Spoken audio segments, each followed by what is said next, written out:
Well up people, Twilight back here again. Yes, once again I am extremely tired, but what else is new? I've been like out all day running around places. So yeah, but I'm doing this thing because I promised and I deliver. I always deliver. Even when I don't think there's anyone actually watching these videos, but I'm gonna make them anyway, so you know, maybe something will happen. Maybe someone will stumble upon them, who knows. Uh, so before I start this chapter, which I hope is not too long, I'm going to say that I know I tend to have a problem with corpsing. That's laughing inappropriately during acting, if you don't know the term. I can't help it, I swear. These books just make me laugh, and I never said these aren't supposed to be professional. These videos are not supposed to be professional. I'm not supposed to be professional. So if you see me corpsing or whatever, just try to ignore it. Okay, I'll try to do my best. But you know, the thing about it is, the more you try not to do it, the more you do it. So, so anyway, we're going to continue on with chapter 7 and find out what will become of Arthur and Ford. Vogon poetry is of course the third worst in the universe. The second worst is that of the Asgoths of Krea. During a recitation by their poet master Grunthos the Flatulent of his poem Ode to a Small Lump of Green Putty I Found in My Armpit One Midsummer Morning, 4 of his audience died of internal hemorrhaging, and the president of the Mid-Galactic Arts Nobbling Council survived by gnawing one of his own legs off. Grunthos is reported to have been disappointed by the poem's reception, and was about to embark on a reading of his 12-book epic entitled My Favourite Bath Time Gurgles, when his own major intestine, in a desperate attempt to save life and civilization, leapt straight up through his neck and throttled his brain. The very worst poetry of all perished along with its creator, Paul and Nancy Millstone Jennings of Greenbridge, Essex, England, in the destruction of the planet Earth. Prostetnik Vogon Jelt smiled very slowly. This was done not so much for effect as because he was trying to remember the sequence of muscle movements. He had had a terrible therapeutic yell at his prisoners and was now feeling quite relaxed and ready for a little callousness.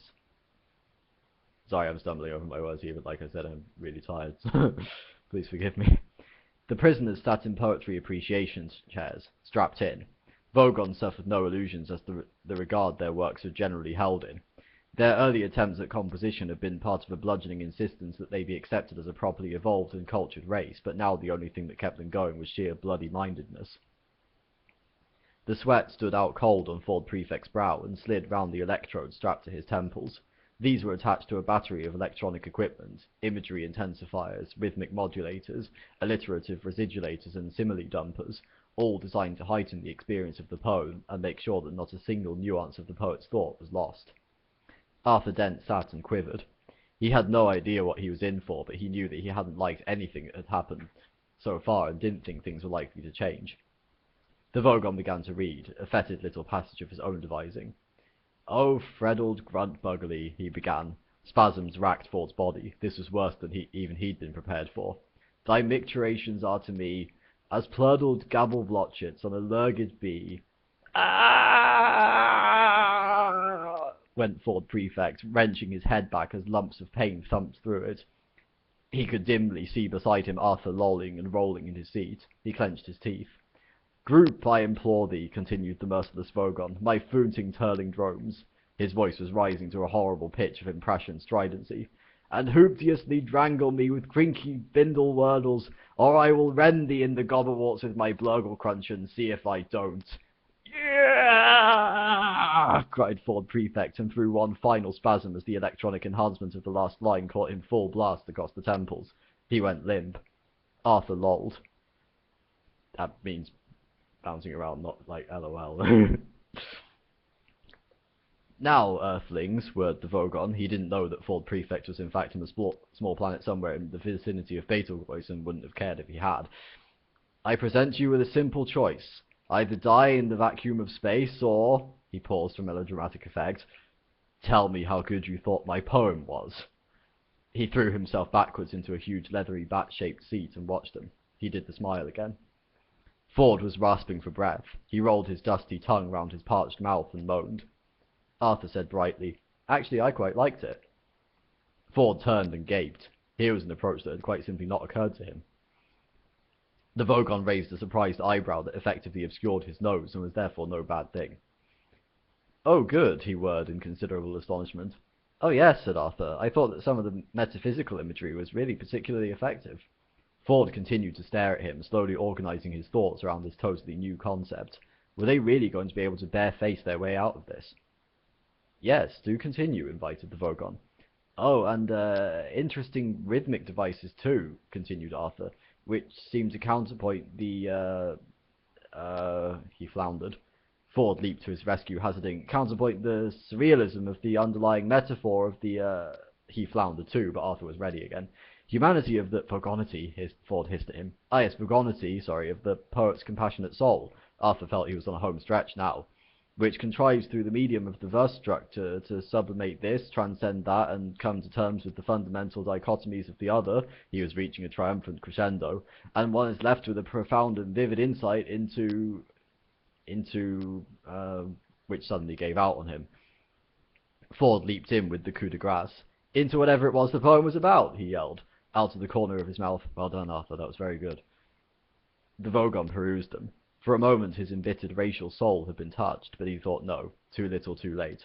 His voice took on the quality of a cat nagging brushed nylon.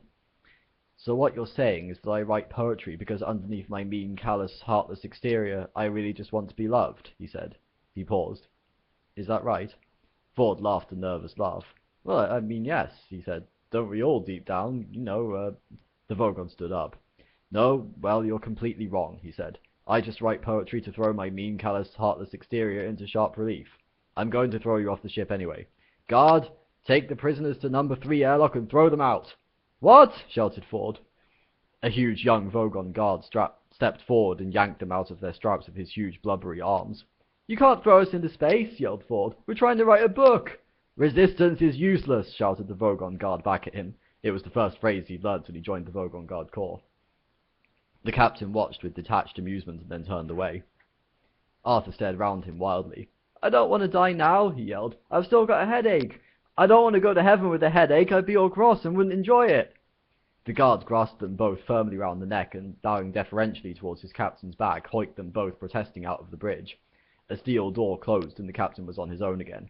He hummed quietly and mused to himself, lightly fingering his notebook of verses.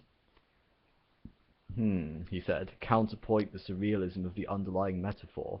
He'd considered this for a moment, and then closed the book with a grim smile. Death's too good for them, he said. The long steel-lined corridor echoed the feeble struggles of the two humanoids clamped firmly under rubbery Vogon armpits. This is great, spluttered Arthur. This is really terrific. Let go of me, you brute! The Vogon guard dragged them on. Don't you worry, said Ford. I'll think of something. He didn't sound hopeful. Resistance is useless, bellowed the guard.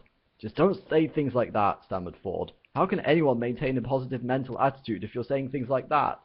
My God, complained Arthur. You're talking about a positive mental attitude, and you haven't even had your planet demolished today. I woke up this morning and thought I'd have a nice relaxed day, do a bit of reading, brush the dog. It's now just after 4 in the afternoon, and I'm already being thrown out of an alien spaceship 6 light years from the smoking remains of the Earth. He spluttered and gurgled as the Vogon tightened his grip. All right, said Ford, just stop panicking. Who said anything about panicking, snapped Arthur. This is still just a culture shock. You wait till I've settled down into the situation and found my bearings, then I'll start panicking. Arthur, you're getting hysterical, shut up. Ford tried desperately to think, but was interrupted by the guard shouting again. Resistance is useless. And you can shut up as well, snapped Ford. Resistance is useless. Oh, give it a rest, said Ford. He twisted his head till he was looking straight up into his captor's face. A thought struck him. Do you really enjoy this sort of thing? He asked suddenly. The Vogon stopped dead, and a look of immense stupidity seeped slowly over his face. Enjoy? He boomed. What do you mean? What I mean, said Ford, is does it give you a full, satisfying life, stomping around, shouting, pushing people out of spaceships? The Vogon stared up at the low steel ceiling, and his eyebrows almost rolled over each other. His mouth slacked.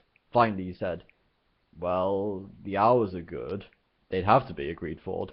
Arthur twisted his head round to look at Ford. Ford, what are you doing? He asked in an amazed whisper. I'm just trying to take an interest in the world around me, okay? He said. So the hours are pretty good then, he resumed.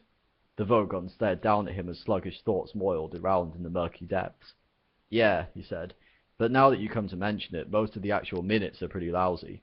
Except, he thought again, which required looking at the ceiling, except some of the shouting I quite like.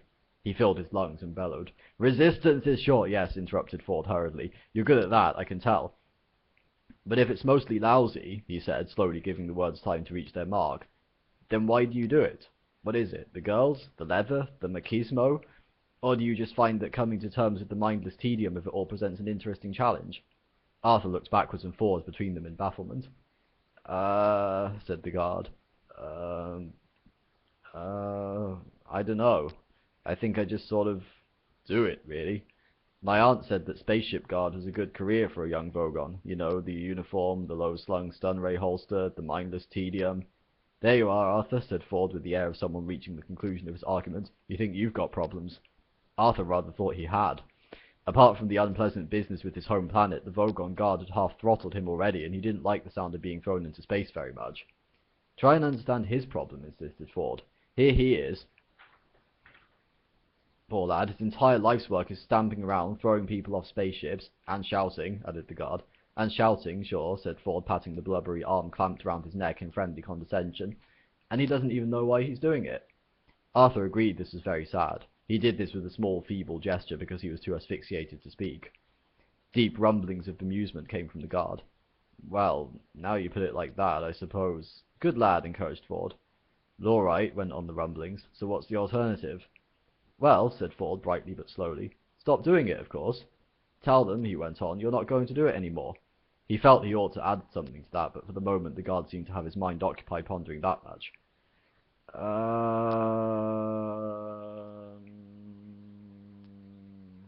Said the guard. Well, that doesn't sound that great to me. Ford suddenly felt the moment slipping away. Now, wait a minute, he said. That's just the start, you see. There's more to it than that, you see. But at that moment the guard renewed his grip and continued his original purpose of lugging his prisoners to the airlock. He was obviously quite touched.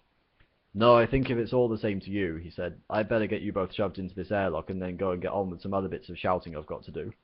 It wasn't all the same to Ford Prefect at all. Come on now, but look, he said, less slowly, less brightly. Said Arthur without any clear inflection. Now hang on, pursued Ford. There's music and art and things to tell you about yet. Resistance is useless, bellowed the guard, and then added, you see, if I keep it up, I can eventually get promoted to senior shouting officer, and there aren't usually many vacancies for non-shouting and non-pushing people about officers, so I think I better stick to what I know. They had now reached the airlock. A large circular steel hatchway of massive strength and weight let into the inner skin of the craft. The guard operated a control, and the hatchway swung smoothly open. But thanks for taking an interest, said the Vogon guard. Bye now. He flung Ford and Arthur through the hatchway into the small chamber within. Arthur lay panting for breath. Ford scrambled round and flung his shoulder uselessly against the reclosing hatchway. But listen, he shouted to the guard. There's a whole world you don't know anything about. Here, how about this? Desperately, he grabbed for the only bit of culture he knew offhand. He hummed the first bar of Beethoven's Fifth. Da-da-da-dum. Doesn't that stir anything in you? No, said the guard, not really, but I'll mention it to my aunt. If he said anything further after that, it was lost. The hatchway sealed itself tight, and all sound was lost bar the faint, distant hum of the ship's engines. They were in a brightly polished cylindrical chamber about 6 feet in diameter and 10 feet long. Ford looked round it, panting. Potentially bright lad, I thought, he said, and slumped against the curved wall. Arthur was still lying in the curve of the floor where he had fallen. He didn't look up. He just lay panting. We're trapped now, aren't we? Yes, said Ford, we're trapped. Well, didn't you think of anything? I thought you said you were going to think of something. Perhaps you thought of something and I didn't notice. Oh yes, I thought of something, panted Ford. Arthur looked up expectantly. But unfortunately, continued Ford, it rather involved being on the other side of this airtight hatchway. He kicked the hatch they'd just been thrown through. But it was a good idea, was it? Oh yes, very neat. What was it? Well, I haven't worked out the details yet. Not much point now, is there? So, what happens next? Asked Arthur. Oh, well, the hatchway in front of us will open automatically in a few moments, and we will shoot out into deep space, I expect, and asphyxiate. If you take a lungful of air with you, you can last for up to 30 seconds, of course, said Ford. He stuck his hands behind his back, raised his eyebrows, and started to hum an old Beethovenian battle hymn. To Arthur's eyes, he suddenly looked very alien. So this is it, said Arthur. We are going to die. Yes, said Ford. Except, no, wait a minute. He suddenly lunged across the chamber at something behind Arthur's line of vision. What's this switch? He cried. What? Where? Cried Arthur, twisting around. No, I was only fooling, said Ford. We are going to die after all. He slumped against the wall again and carried on the tune from where he'd left off. You know, said Arthur, it's at times like this, when I'm trapped in a Vogon airlock with a man from Betelgeuse and about to die of asphyxiation in deep space, that I really wish I'd listened to what my mother told me when I was young. Why, what did she tell you? I don't know, I didn't listen. Oh, Ford carried on humming.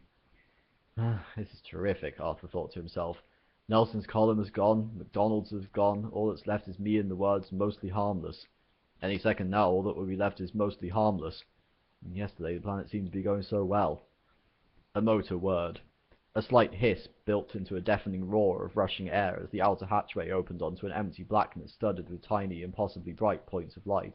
Ford and Arthur popped into outer space like corks from a toy gun. Bad end? Not quite. But that's the end of the chapter again. So tomorrow we do chapter... Let's forget, chapter 8, yes. And we see what happens to Arthur and Ford. But until then, take care of yourself. Love and peace.